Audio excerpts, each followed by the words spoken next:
Welcome back to my podcast, Peaceful Confidence. My name is Yoshie, and today I have a wonderful special guest, Lindsay O'Brien. She is the Real Love Alchemist, a dating coach, breakup mentor, and energy healing practitioner, specializing in helping her clients go from bad relationships to real love with the magic of subconscious work. After going through bad relationships herself and finding healthy love, her work as an energy healer brought her clients struggling with similar patterns. Through her personal experience and powerful subconscious healing modalities, she helps her clients break toxic relationship cycles and create their dream relationships. I am so excited to this conversation, Lindsay. Thank you so much for being here. You're so welcome. I'm so excited to be here too. So thank you for having me. Thank you so much. There's just so much I want to interview about, but for today's podcast, I want to focus on emotional availability. And I saw some videos that you have on YouTube, and I see there's so many people really interested in that topic. So the main topic is how to attract emotionally available men. And I would like to start with what it means to be emotionally available and why is it important to be emotionally available ourselves? I love that question because, yeah, you're right. Emotional availability is such a hot topic right now. So many people want to learn more about it. And really, what emotional availability means is you're able to have an emotional connection with someone in a relationship. So that means you're able to feel your feelings, you're able to not just feel them, but identify them. Because a lot of people, they feel something, but they may not be able to say what exactly that is. And so that's part of it too, being able to put a label on an emotion. And then being able to share that emotion, to express yourself, to share how you're feeling, to share your thoughts. Also included in that is empathy and compassion, your ability to feel for someone, to feel with someone. So yeah, it's really just about having an emotional connection in relationships. And if you do have trouble forming an emotional connection with someone, you will have trouble with relationships because emotional connection is the basis for a healthy long-term relationship. You have to have that emotional bond for it to last. So really it's like relationship 101, being emotionally available. It's the connection in relationships. I heard that feeling the emotions ourselves and I identify and also share the emotions and bringing compassion and empathy. So it's really feeling the emotions that we have ourselves, and also in the dynamic of relationships with other people, you can feel with the people, you can feel for the people also, and that can be hard sometimes. And why do you think it's important for us to feel our emotions and also bring in the compassion and empathy and feel with other people?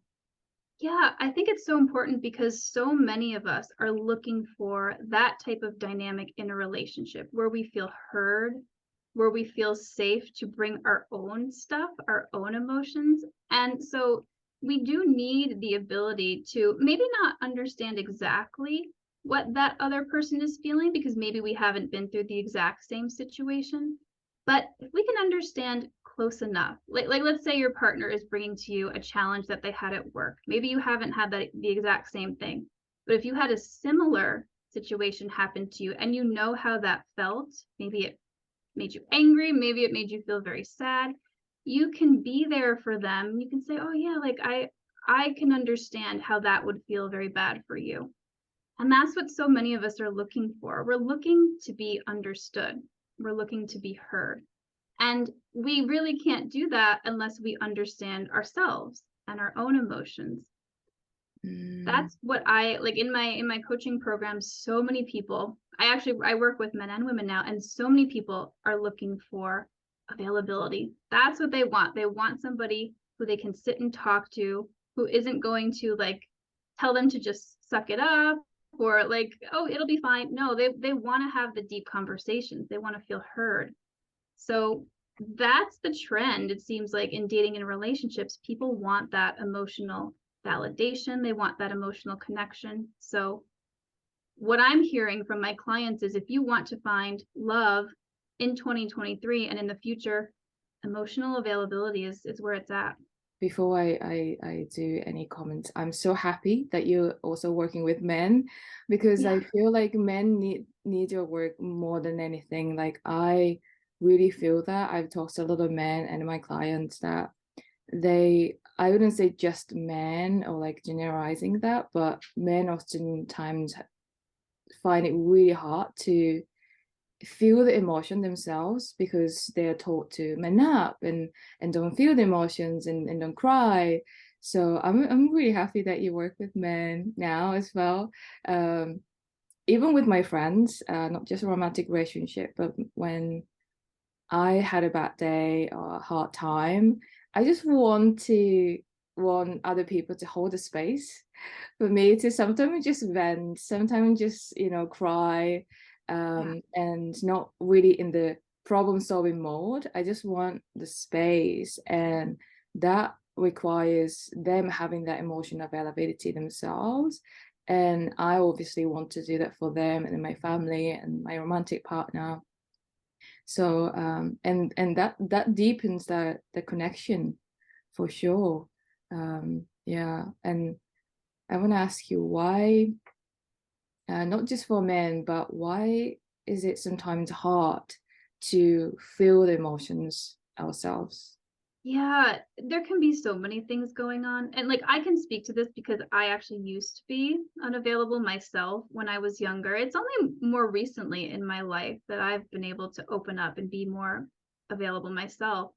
And I could say for myself, it was because of just trauma in my past, things that I could not process at the time, I suppressed. And Mm, that's just how I walked around. I walked around with all of these emotions from my childhood suppressed, and I wasn't able to access them because that's just how it kept me functional. It kept me from like unraveling when I really wasn't in the place to unravel. So I mm, think that's what happens to many of us. I think in particular it's hard for men because they do get very heavily conditioned, like you said, to not be in touch with those feelings. Like it's very hard for them to feel when they have been told that that's not something that's masculine. They are, yeah, like you said, they're supposed to just man up and not be very touchy feely. I know a lot of times men who are more emotional are labeled as, you're like a girl, you're like a woman, stop it, so I see a couple of things. I see the conditioning that a lot of us get, especially men, but then, yeah, it's usually suppression. And so, like, when I'm talking to my clients, I frame it in a way of like, this is not something that is your fault. This is just what happened to you. You're not a bad person because you're emotionally unavailable, but it's just now your job to heal and to open up. yeah, that makes total sense. As you already know, I worked with Lindsay and about a year ago, and she really helped me release a lot of emotions that I suppressed since I was a kid. And it's so crazy that for me, I just didn't want to make any noise, because I grew up in a family where my dad was always angry. And I was terrified of angry people, not just my dad, but my teachers, like anyone. So I had to be quiet. And I learned that's the conditioning that you're talking about, that I was conditioned to be just quiet. And even when I want to cry, when I want to be angry, I just suppressed all the time, because I didn't want to make anyone even more angry. And I felt Right. that was all I could do. And I was doing my best. And as you said, it's not me even consciously suppressing my emotions. I was just doing my best and just acknowledging that, recognizing that. And then what can we do now? And that's the answer is often healing and releasing all these suppressed emotions. And when you do that work, that's just really, really beautiful. So yeah, I can relate totally, for sure. So Yeah.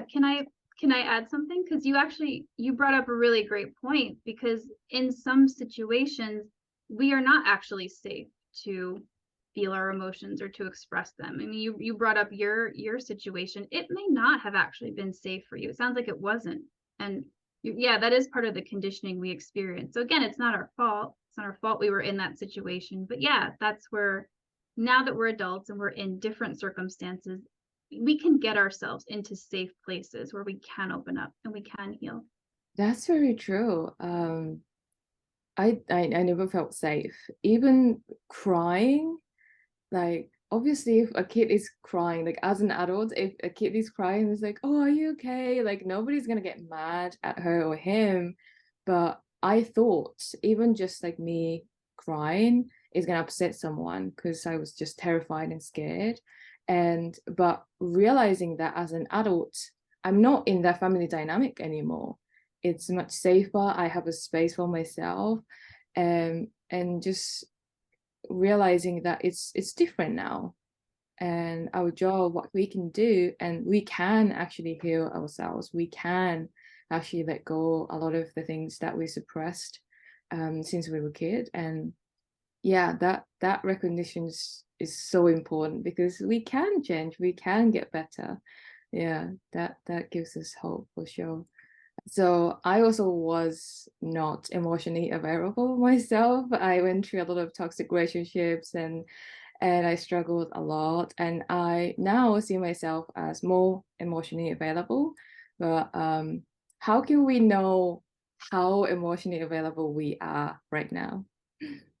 That's a great question. And so what I would say is, if you notice that you yourself have trouble with feeling your emotions, or maybe you have just a lot of sensations, but you're not really sure what they are, or if it feels really uncomfortable to share with someone what you're thinking or what you're feeling. Like if it brings up like a pit in your stomach to tell somebody, I feel hurt right now, that might mean you're leaning towards more emotional unavailability. And also, you can see by the people that you date. Like if you are consistently dating people who are unavailable, it's likely that you yourself are unavailable, because we're drawn to similar people that are similar to ourselves. And so if we're unavailable, we're going to feel more comfortable with someone who isn't available as well, because part of emotional unavailability is feeling very scared of intimacy, right? Scared of that emotional connection. So healthy, available people are going to feel really scary if you are in a place of unavailability. It's going to feel like almost kind of wrong. I know you've probably experienced that. I did too. Like when I was younger and available men approached me, I'd be like, oh, they're not my type, or I'm not attracted to them. I just wasn't feeling very much with them because I was so suppressed, but I was feeling something for the unavailable people. It wasn't deep emotions, but it was some sort of like chemistry or excitement with them. It was who I was familiar with. But yeah, if you can feel like it's just hard for you to be open, it's very scary to express your emotions, then that's a sign that you may be leaning towards more unavailable yourself. Yeah, I can so relate to be so scared of intimacy and being close to anyone, basically, not just a romantic relationship, but even as friends. I was so scared of opening up and being vulnerable. And it's because I now know that it was, it is risky to be open and vulnerable, because if when they leave, I probably get hurt, and I'm just showing everything, like who I am, my dark side and an angel side, everything. And then if I get rejected, I'm gonna feel really bad on myself. So I'm risking it, but without being open to that, without being really, really vulnerable and honest about your feelings. Also, it's really hard to create that deep connection with anyone, and even with yourself. Like I felt like I didn't know myself until I started opening up and acknowledging my all the emotions that I have. So I can relate so much. I was scared of like happy people because I was so Yeah, unhappy. I've been there. Yeah, and you brought up another good point here is like, because I learned eventually over the years of being unavailable, but then opening back up again is, yeah, if you're unavailable, you spare yourself some pain, but Mm. you also cut yourself off from all of the good stuff, like all of those really good, loving feelings. That's all in your availability. Like you can't just selectively suppress or selectively keep your heart closed. So for me, yeah, it is like it's scary to open up and sometimes you do get hurt, but it's been worth it. Cause like I said, all the good stuff is there too. And the love just feels it's almost like it just not that it completely takes away the pain that I've went through, but it just makes it worth it. It really does. But I didn't know that when I started out unavailable. I kind of just like had to learn that from experience. It's really too simple to put it this way, but love is the answer. Like Yeah. oftentimes we feel the pain and hurt and hardships, and really love kind of doesn't wash over everything, like you said, but it just love is always makes us feel better and gives us hope and even gratitude and want to work on ourselves and make things better. That's for sure. And the thing that you mentioned about, if you're attracting emotionally unavailable men, then it's more likely that you are not quite emotionally available yourself. And I was kind of angry at this statement because, oh my gosh, there's something wrong with me. Am I crazy? Like, I don't, obviously nobody wants to be in a relationship where there's no deep connection, no emotional availability. But sometimes it's just hard. Like, what can we, how can I heal myself? How can I, what is it that is, something wrong with me? And that statement makes me feel like I'm not enough and I'm just unworthy. It's just who I am that I can't change. So what can we do to become more emotionally available when we realize that we're attracting an emotionally unavailable people? Yeah, I want to first just validate you in that, yeah, learning about our own emotional unavailability can be really hard. It can be really hard to take that in. It was for me, because if you would have asked me like years and years ago if I was unavailable, I would have said no way. Like, no, I'm in relationships with people. My heart is open. No, I'm loving.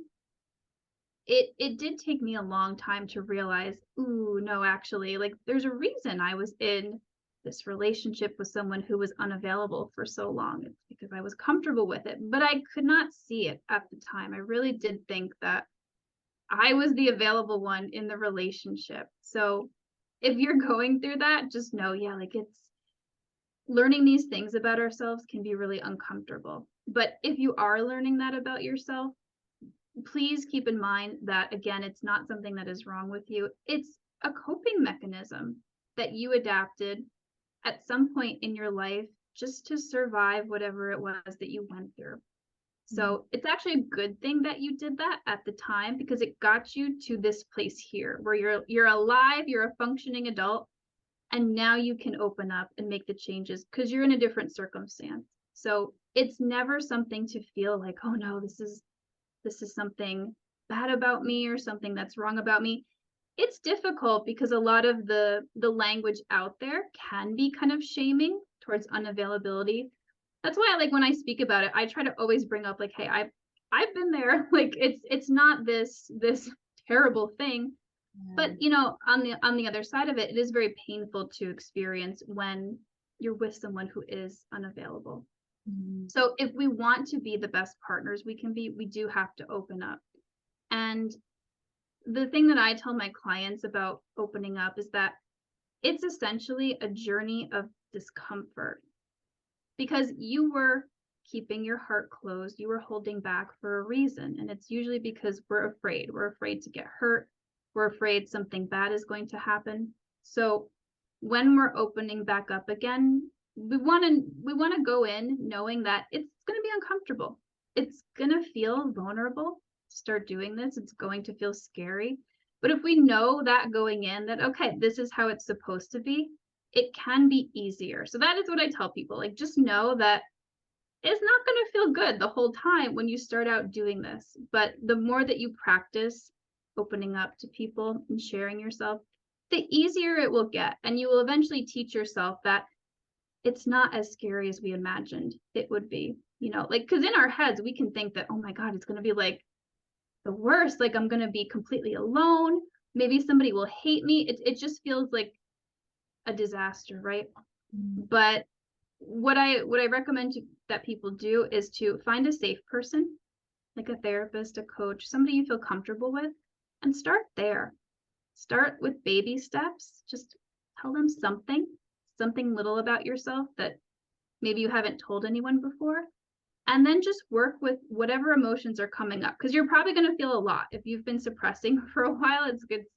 This is going to bring stuff up. So process that out, be with yourself, feel those emotions. And then once you work through that, you share a little bit more with this person. And so you just take these little baby steps. You start with that safe person, the therapist, the coach, and then you can move to someone like a friend, a safe friend. You can share a little bit about yourself. Make sure that person is a trustworthy person. See if they're responding with empathy. And if they do, then you share more. And you just continue like that. And eventually you can get to the point, like I'm very open now. Like, I share a lot all the time. Like, I'm out there on social media. Like, I'm talking about my life. And that was through just a lot of practice and a lot of healing, and also releasing a lot of those suppressed emotions that had me feeling so scared to open up, and also shifting my beliefs too. Like, I had a lot of beliefs like I wasn't good enough and no one will love me. And so rewiring those made me feel like, oh yeah, I do have something to share. Like, my emotions are valid and I can share them with people, and it's going to be okay. Yes, I love that. Yeah, thank you so much for sharing that. I remember when I reached out to you after going through a breakup. What made me sad the most was that I felt like I'm just in this vicious cycle of attracting wrong men, and nobody wants to commit with me. There must be something wrong with me. I might be crazy. Nobody loves me. Like, all those things that was playing in my head were just making me feel terrible about myself. And even though, like, intellectually I know my romantic relationship doesn't determine how worthy I am or who I am, but that's all I could think of back then. But thanks to that experience, I think, like you said, I was able to actually stop denying the fact that I was probably emotionally unavailable, and also I needed help.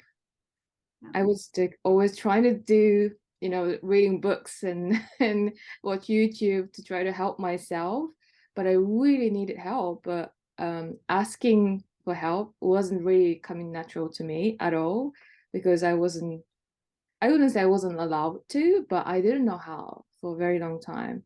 And I felt bad asking help because I'm wasting their time. I'm just a crazy person. Nobody wants to talk to me, and, all those things. But when you stop denying all the reality, actually, the reality that's happening for you, and starting asking help, either a coach, and if you're struggling in a relationship, I definitely recommend whoever is listening to reach out to Lindsay. And I'm so grateful that I kind of hit the bottom so that I could do anything to pick myself up, and asked help, and reached out to you. And that takes, some courage sometimes to, hey, I need help. Like, I really need help.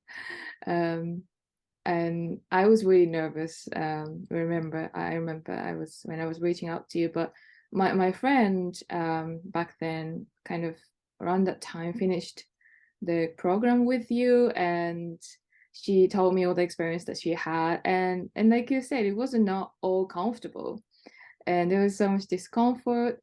But just because it's not it's not comfortable doesn't mean it's bad. Just because it's unfamiliar doesn't mean it's bad. It's just that you experience something new. And yeah, you really helped me release all the suppressed emotions. And I'm so happy that I reached out to you. And it's just normalize asking for help yourself. I think that's very important in this modern society. Like if you go to a therapist or a coach, then I thought like, oh, I must be crazy, or I must have something that I shouldn't even talk about. But it's not that. It's not that. Just like chill out. You don't have to take everything so seriously. And we all have trauma. We all have suppressed emotions. And it's actually amazing that if you ask for help and you are helping yourself, and you're not selfish doing that as well. Yeah, no, not at all. I'm so glad you're talking about this too, because that's actually another thing that can come with unavailability is feeling so scared to reach out for help. Because again, we get a lot of that conditioning that, and actually I think this is changing, and I'll say more about that in a minute. But you know, when we were younger, it wasn't like it is now. It wasn't really seen as so common to be working with a coach or getting therapy. It was more seen as like there must be something really wrong with you.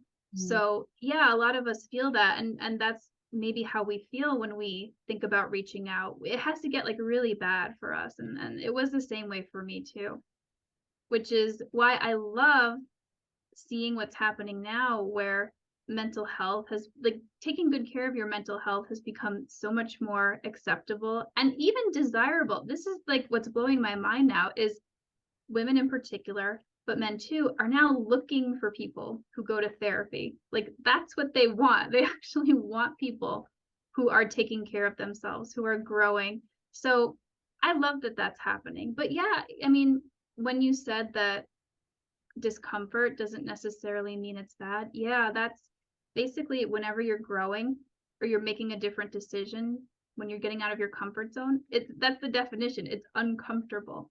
And your ego might not like it because it likes to stay in its comfort zone, but that's where all the good stuff is. All that good stuff is on the other side of your discomfort. So it is necessary, but yeah, it's not pleasant, but again, it's worth it. It's so worth it. Oftentimes life happens in a way for me to remind me that, see, like the growth and whatever you are dreaming of is always outside of your current comfort zone. And it's not even like forcing myself or pushing myself, but I'm like, okay, this is who I am, or I have something that I don't want, either toxic relationship and something like that, or emotional unavailability, and face the reality and, okay, this is not what I want. Then what do I really want? And it's often the outside of comfort zone. And that's where growth happens. And when you go through that uncomfortable phase, either releasing emotions or doing something that's kind of new to you, there's a, like, it almost kind of needs to be uncomfortable, because then you actually build more confidence, and confidence comes from that, taking action no matter what. Like it's uncomfortable or new, unfamiliar, like you are, like, no matter what happens, you're going towards what you want, and that builds confidence, and then you can do more and then more. And that's how I see myself growing. So I agree. Yeah, that's exactly it. Like that's how it works for all of life, but that is how it also works with emotional unavailability. Like I was talking about, you just take those baby steps and you then gain the confidence, oh, okay, I can do this. Yeah, like it's okay to share. And then you share more and more, and it gets easier and easier because you have built that confidence. Yeah, you're exactly right. so I want to give you this example of, there's a woman who is in a relationship, and her partner, she thinks that he's emotionally unavailable, and she tries to talk to him about emotions and try to inspire him to open up, but it's not going as the way she wants. And what can we do when we are in a relationship with an emotionally unavailable partner? I've lived this, so yeah, I can speak well to this. What I would recommend doing first, and it sounds like this person has, but what I recommend doing is start by being vulnerable yourself, and not in a criticizing way of like, you're doing this wrong and you need to open up more, but just sharing honestly how it makes you feel when your partner isn't so open, when they aren't sharing how they're feeling. And that would look like, it really hurts me when you don't share very much about your feelings, because it makes me feel like maybe you don't love me. Just like put it out there, be really honest, be really vulnerable. And that might be hard, but if you're in a relationship like this, you got to go there, because the relationship is kind of at that breaking point already. So you don't have much to lose. But what I always say is you can't force somebody to become available. It has to be something that they choose to do themselves. And I know this from experience. I have tried to do it and it didn't work. And so you're in this situation where you're trying to get your partner to open up and they're just really not willing to go there. It might be time to reconsider if this is the best relationship for you, because staying in that situation can be so hurtful and so hard on your self-worth and self-esteem. Because when you're in that dynamic, it just feels like this person isn't really here, they're not really choosing me, they don't really care about me. And if you stay there for a long time, it can really take you down. And so it's such a hard thing to go through, and it's going to depend on each person in their particular situation. But again, you can't force someone to take that journey with you. Yeah, that's the truth. And it might be hard to take the reality right now, but I think it's really coming from valuing yourself and valuing your energy and time. And do you believe that you are really like good enough and worthy of love? And if you do believe that, then what you're facing in reality is probably not aligned with what you believe about yourself. Then you have the courage to make the decision to leave the relationship and do self-care and all that. But yeah, we really can't force other people to do things that we think is good for them to do, because we don't really, even like as a partner, even if you spend 24/7 all the time, we never really know what's really going on in their mind, in their life. So sometimes I want to help my friends to open up and be vulnerable and improve their relationship, but if they don't want to improve, I can't make them improve. And what I think is good for them is not always good sometimes for them, and they probably want to stay in that relationship dynamic for them to probably learn more in the relationship, for them to be like, I really don't want this, what can I do? It might happen in a few months time, we don't know. But it's really about us, right? Like, what do I really want in this relationship or out of this relationship, and what can I do? Because what other people do is obviously out of our control. So focusing on what's in our control, I think it feels more powerful, because when we try to control other people, it's like taking out our power, and it feels like hopeless, powerless, and I've been there, and it's a really hard place to be. So Yeah, that's such an important point. It does take a certain amount of self-love to really see that this isn't what you want, and it's not meeting your standards and you want more. And then that was the case for me too. Like it took years. I actually had to do quite a bit of work to get to that point where I could really see, okay, this is not what I want.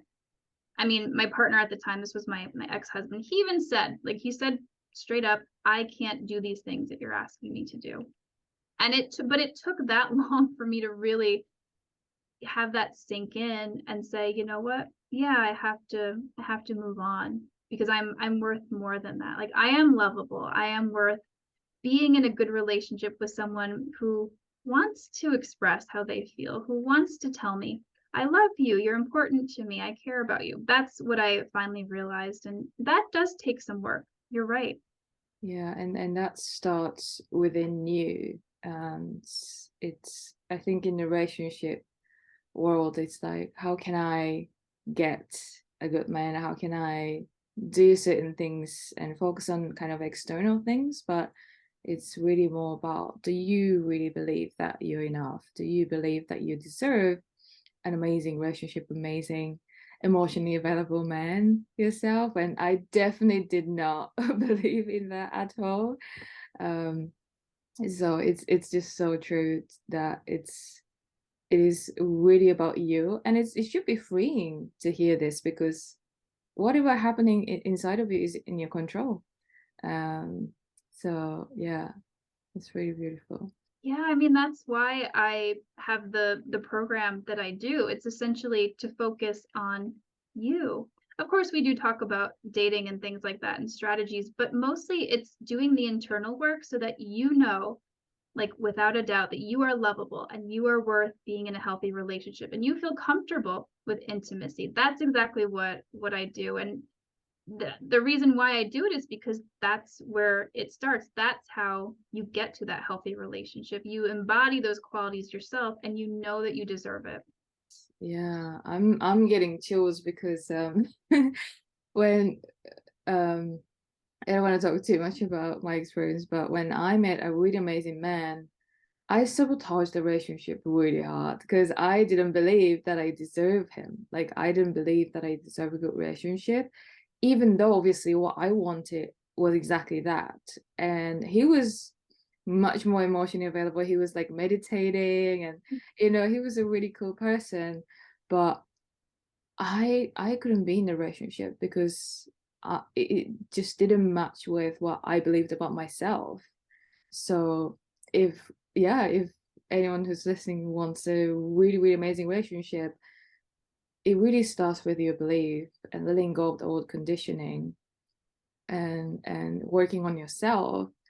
And then I wouldn't say it's going to be super easy, but it just starts from there. And that's actually the next question that I have, that what can we do today to start a journey to become more emotionally available?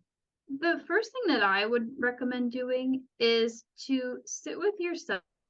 Do this with a mentor too, but you might want to start by just sitting with yourself and asking yourself, what am I believing about being more open? What am I scared of? What am I afraid will happen?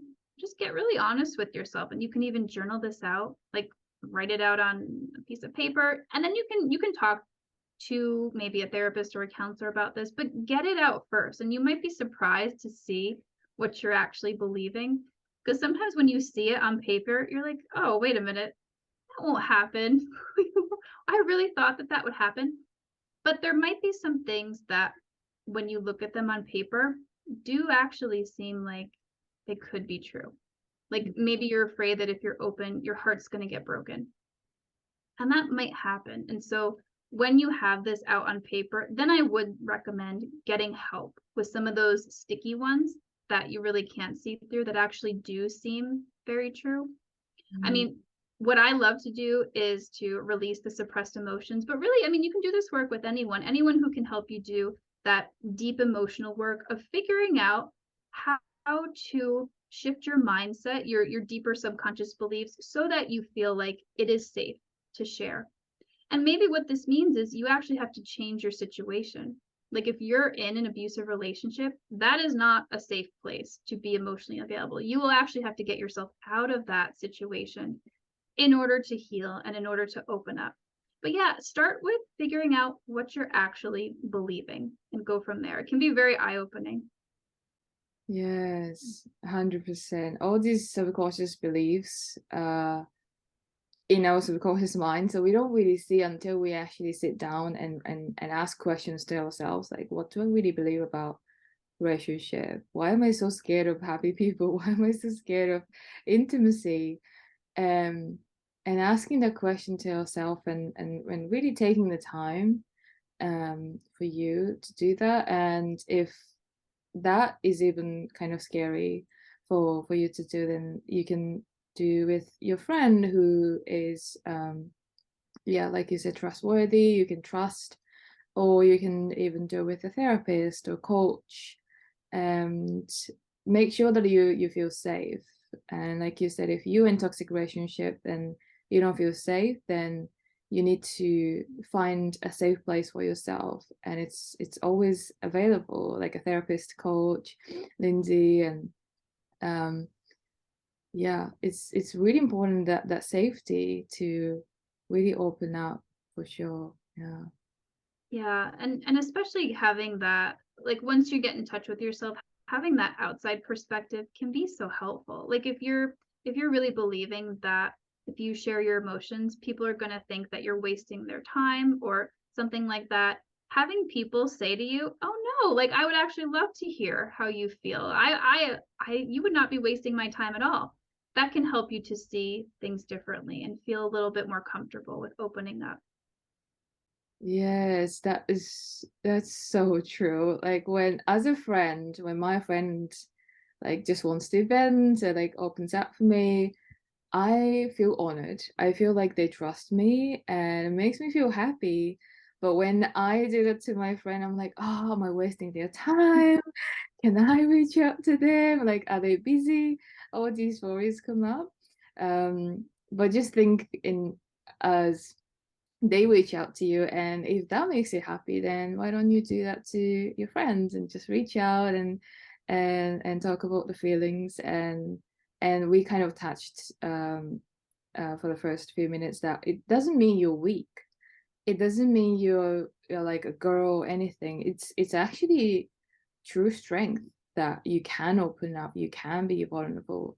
And I'm also really happy to see that this modern society is, it's changing and going towards like, yes, we all should go to a therapist, we should talk to a coach, and we should take full responsibility of how we show up, how we bring our energy, and how we feel, how what we think, and look at our beliefs. And that's the real true sense of taking care of ourselves, like holistically, not just going to the gym or doing yoga for physically, but also mentally, and our inner self, inner child. Yeah, it's really beautiful to see that, for sure. It's so exciting because, yeah, it's actually easier to just suppress and to push things away or to distract yourself with social media or TV or, whatever you're doing. It does take true strength to stop all that and to just sit with yourself. Like, if you meditate, anyone out there who meditates, you probably know, like, meditation is hard sometimes.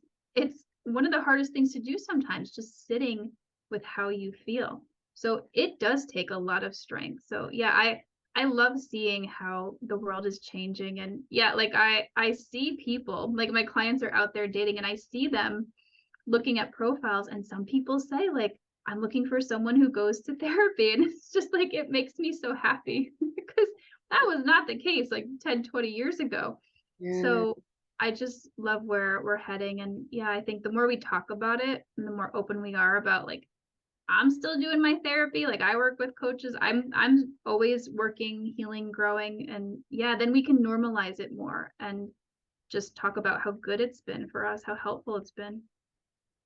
Yes, wow, it's really inspiring to hear that. I feel like you have so much wisdom and insights on, being emotionally available, and all the things about relationships, and even you keep working on yourself and keep growing. And I do believe that it's never like done or perfect, this like emotional healing work and growing. And I'm committed to being a student and learner in this life. So we all are doing this, like we all need help, we all are working on ourselves. So yeah, wherever you are in the stage of, you think emotionally unavailable, or you really think that, yeah, I'm very open and vulnerable, but we all have space to grow. And it's just really beautiful that we all are kind of expanding all our awareness or this like mass consciousness together, and making the world a better place in a bigger scale. It's really beautiful. Yeah. I agree. It's an exciting time to be alive, as they say. For sure. Um, is there anything you'd like to share about emotional availability or anything else? Really, I think just my take-home message would be, if you consider yourself to be emotionally unavailable, again, I said this before, but don't judge yourself.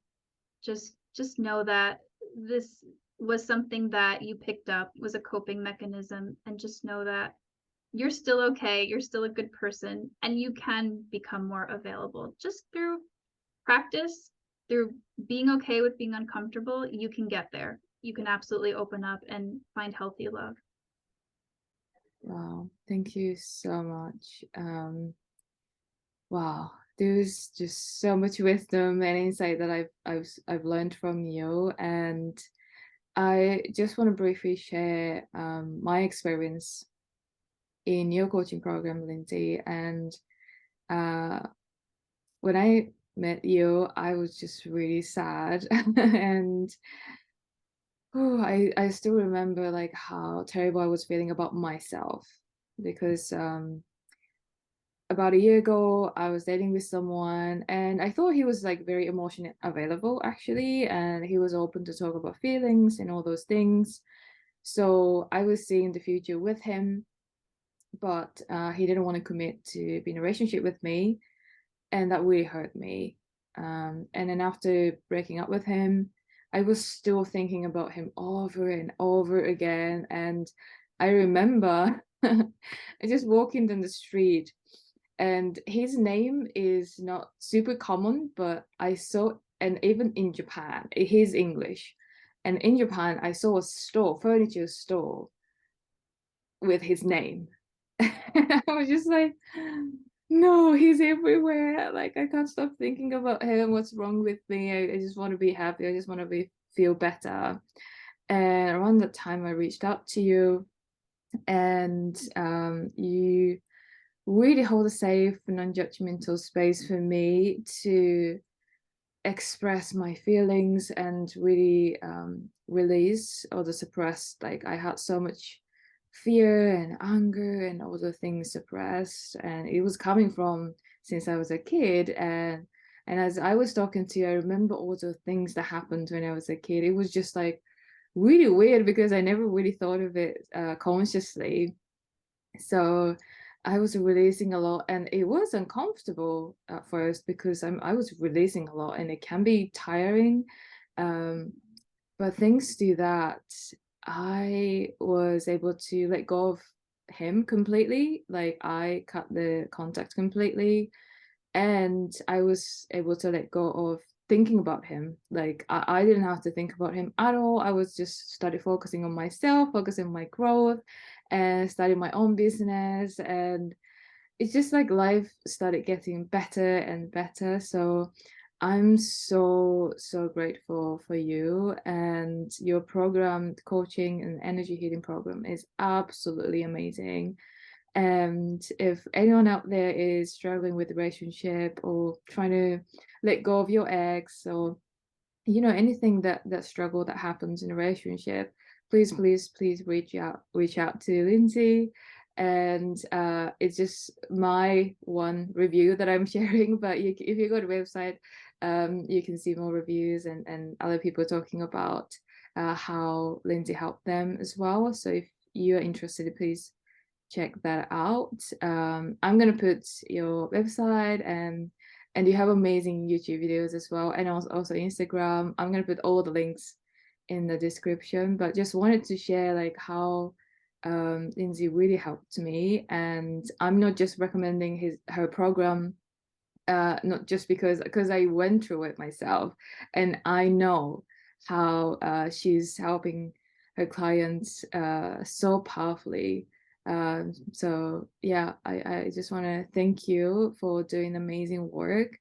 and being you, who's just so willing to learn always and grow, and so willing to help people. It's so beautiful and inspiring to see that. So thank you so much. Oh, you're making me cry. Oh, thank you so much for your kind words. I mean, you were such a pleasure to work with. And, I think the reason you got such good results is you really dedicated yourself to the process. You dove in, you did the work, and yeah, you got some great results. And yeah, I love working with people like you. And yeah, it's just such a pleasure for me. So thank you. Oh, thank you so much. How can people reach out to you? How can people find you? Well, you can direct message me on Instagram. You can go to the link in the video here, but you can also email me. My email is lindsey@livingfreehealing.us, and I'll get back to you from there. Fantastic. Thank you so much for doing this with me, Lindsay. It was so much fun and I learned a lot. Thank you so much.